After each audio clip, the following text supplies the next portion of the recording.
Assalamualaikum warahmatullahi wabarakatuh. Sahabat, masih bersama saya di Sang Idealis Official. Saat ini kita masih di Obras, sahabat, jadi Obras, obrolan berakal sehat. Obrolan ini khusus untuk sahabat-sahabat semua yang memiliki akal sehat. Mohon maaf ya bagi sahabat-sahabat apabila merasa diri bahwa sahabat masih tidak berakal sehat untuk tidak menonton video ini. Karena video ini hanya khusus untuk orang-orang yang berakal sehat. Selanjutnya sahabat, kita masih mau mendalami terkait dengan kasus Nikita Mirzani. Setelah 12 kali dipanggil untuk hadir di Polres Kota Serang, Nikita Mirzani tidak satu pun menghiraukan panggilan tersebut. Apakah ini kekecewaan? Ataukah ada persoalan lain? Atau hanya sekedar uji coba? Uji coba, artinya Nikita Mirzani pengen melihat. Saya tidak akan pedulikan nih panggilan ini, mau 12 kali kek, mau 5 kali kek, mau 3 kali kek, saya tidak peduli. Itu menurut saya apa yang dipikirkan oleh Nikita Mirzani. Namun demikian, Nikita Mirzani menyadari bahwa apabila panggilan pertama tidak hadir, panggilan kedua tidak hadir, panggilan ketiga juga tidak dihiraukan, maka statusnya akan ditingkatkan menjadi penyidikan. Dan kalau sudah penyidikan, maka Nikita Mirzani menyadari akan ditetapkan sebagai tersangka. Ini seperti yang diutarakan saat dia sedang menghadapi wartawan. Ya. Nah, saya mengamati dari pembicaraan ini, dari keterangan pers pada saat Nikita Mirzani ditanya rekan-rekan wartawan, Nikita Mirzani sebenarnya paham tentang apa itu penyelidikan, apa itu penyidikan, apa itu meningkatkan status, apa itu gelar perkara, paham.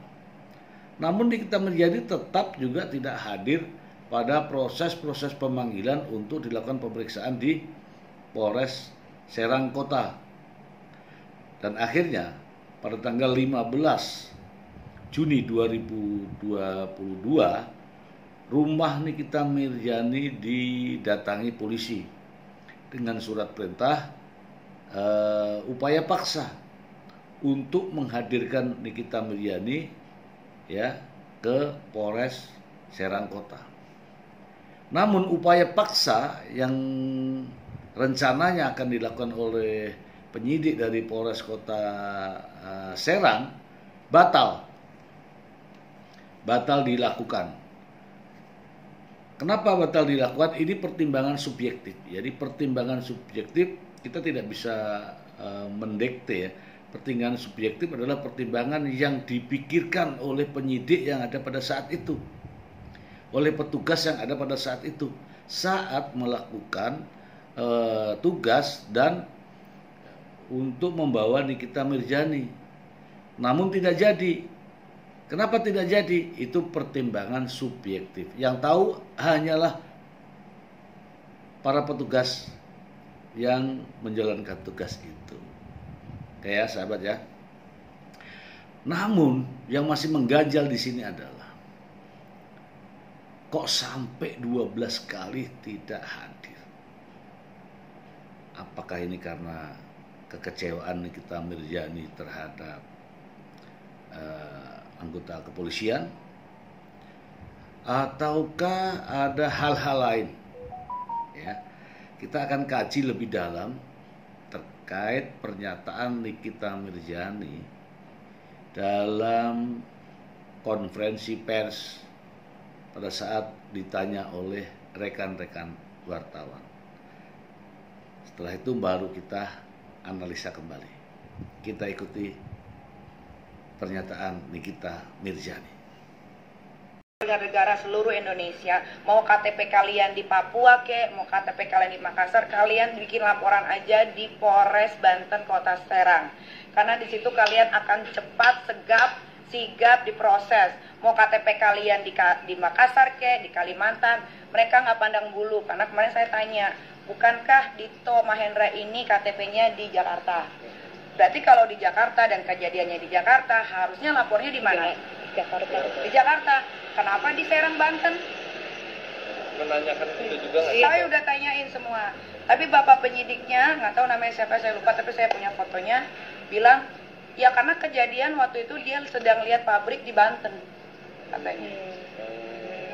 Ya saya diem aja ya, belaga bego aja, gitu. Kayak, oh gitu ya Pak, gitu. Padahal kan kalian tahu sendiri dong, saya aja mau ngelaporin orang nih, kejadiannya di rumah. Misalkan saya lagi baru keluar dari rumah, KTP-nya Jakarta Selatan, mau ngelapor di Polda Metro misalkan. Pasti dibilang gini, kenapa nggak ke Polres Jaksel aja? Ayo, kan KTP-nya Jakarta Selatan. Bener nggak tuh? Kenapa ini kucuk-kucuk di Banten diterima? Itu. Jadi pertanyaan. Iya, pikir aja deh kalian sendiri gimana. Berarti makanya kan saya kasih tahu, kalau kalian mau prosesnya cepat, kasus apapun itu, lapor aja di Polres Banten, Serang Banten. Gitu. Karena pasti laporan kalian akan diterima dan pasti cepat dan akan ada kejadian seperti saya alami, yaitu pengepungan oleh polisi dari Serang Banten. Gitu. Dari percakapan yang baru saja nih kita keluarkan kalimat-kalimat tadi, terlihat jelas bahwa Nikita Mirzani terasa kecewa sehingga menyampaikan kepada warga negara di mana saja berada, KTP mana saja, apabila terjadi permasalahan-permasalahan silahkan melaporkan ke Polres Serang Kota, Polda Banten. Karena apa? Karena di Polda Banten akan mudah dilayani seperti yang terjadi pada diri gitu. Menurutnya bahwa Polda Banten Polres Serang Kota dengan menerima laporan dari Dito Mahendra itu salah karena TKP dan KTP TKP dan KTP-nya beda gitu ya. Kalau TKP-nya itu tempat kejadian perkara seperti yang tadi Nikita Mirzani sampaikan, itu di Jakarta karena membuatnya di Jakarta.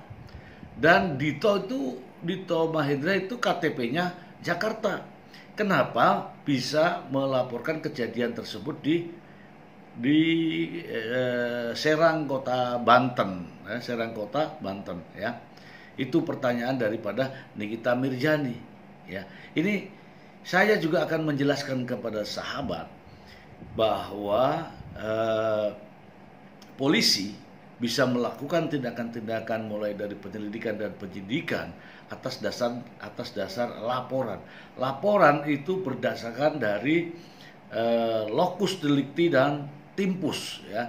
Yang dimaksud dengan locus delicti adalah lokasi di mana tempat tersebut adalah tempat kejadian perkara.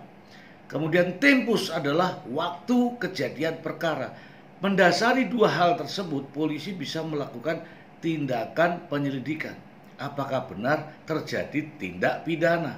Nah, yang dipersoalkan Nikita Mirzani adalah pada saat Nikita Mirzani menulis kalimat yang tadi, yang dianggap sebagai penghinaan dan pencemaran nama baik adalah dia ada di Jakarta.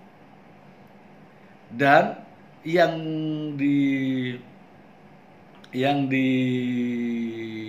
dilakukan pencemaran nama baiknya adalah Dito Mahendra. Yang diketahuinya menurut Nikita Mirzani, Dito Mahendra ber-KTP di Jakarta. Kok bisa ditangani di Polres Serang Kota? Ini juga jadi pertanyaan juga kita semua ya, sahabatnya, kita semua juga bertanya-tanya. Ternyata kita bisa tarik lurus dari benang kusut ini, sahabat. Nikita Mirzani kecewa. Kecewa dengan apa? Kecewa dengan laporan yang ditangani oleh Polres Serang Kota. Karena menurutnya lokasi kejadiannya bukannya di Serang Kota, tapi di Jakarta. Kenapa Polres Serang Kota bisa begitu cepat menangani kasus ini? Ini yang menurut Nikita Mirzani. Sekali lagi ya, menurut Nikita Mirzani. Kebenarannya kita akan lakukan cross check nanti kepada Polres Serang Kota. Apa alasannya? Ya, apa alasannya? Kok menangani laporan yang dibuat melalui tulisan yang dilakukan oleh Nikita Mirzani di Jakarta, dan kepada kalau memang itu benar kepada Dito Mahendra beralamat juga di Jakarta. Itu ya yang saya tarik. Namun demikian saya sudah jelaskan tadi, pihak kepolisian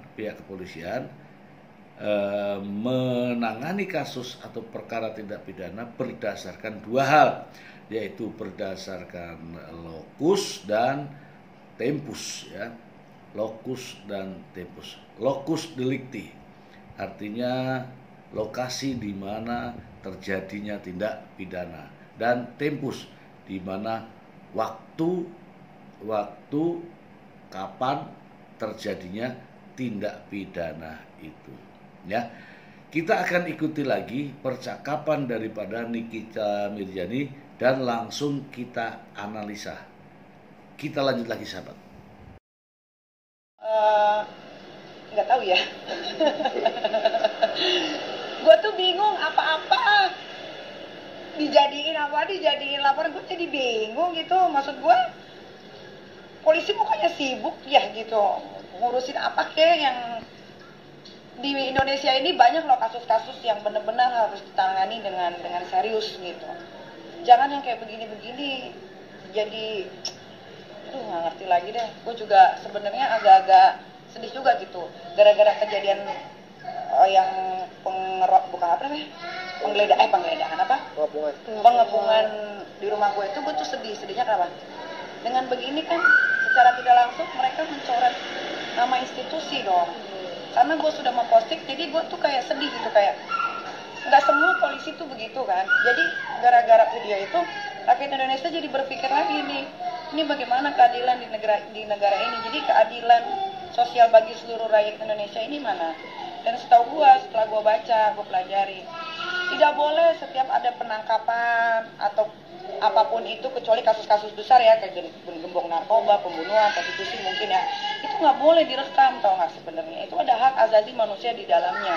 Kalau kita yang nggak bersedia, polisi pun harus rela itu untuk tidak melakukan hal tersebut. Itu yang gue baca sesuai yang ada di Google ya. Kalau gue salah, gue minta maaf gitu. Tapi semua ada hak asasi manusianya. Jadi buka pintu udah begini semua. Kan sepertinya kayak sudah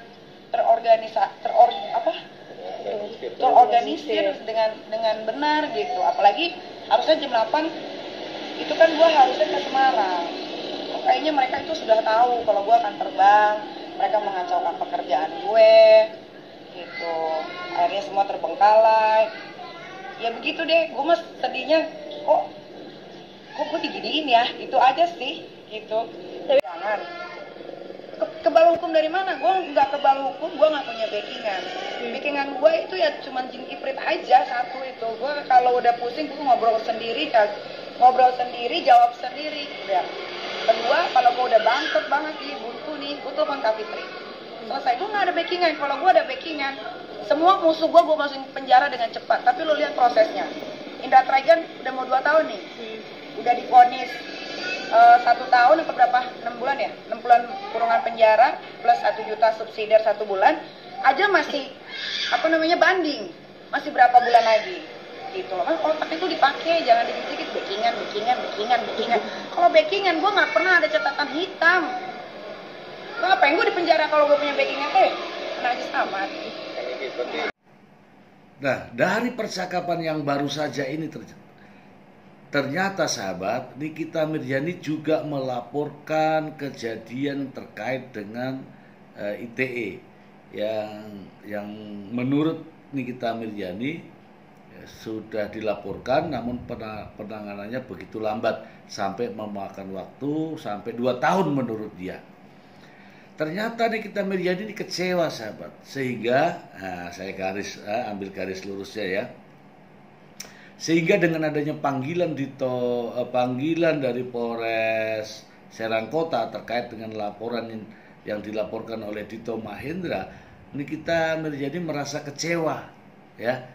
Karena apa? Perbedaan penanganan kasus yang ditangani, yang dilaporkan oleh Nikita Mirzani terhadap si pelaku ditangani selama 2 tahun. Apa khusus laporan Dito Mahendra ditangani begitu cepat, sehingga inilah yang menimbulkan kekecewaan dari Nikita Mirzani, sehingga merasa kekecewaan itu, maka dia tidak hadir pada saat panggilan oleh pihak kepolisian dari Polres Kota Serang. Sebanyak 12 kali panggilan, 12 kali panggilan.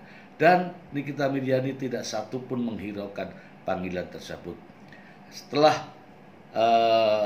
pengepungan di rumahnya Nikita Mirzani yang terjadi di Jakarta oleh petugas dari kepolisian Polres Serang Kota, Nikita Mirzani langsung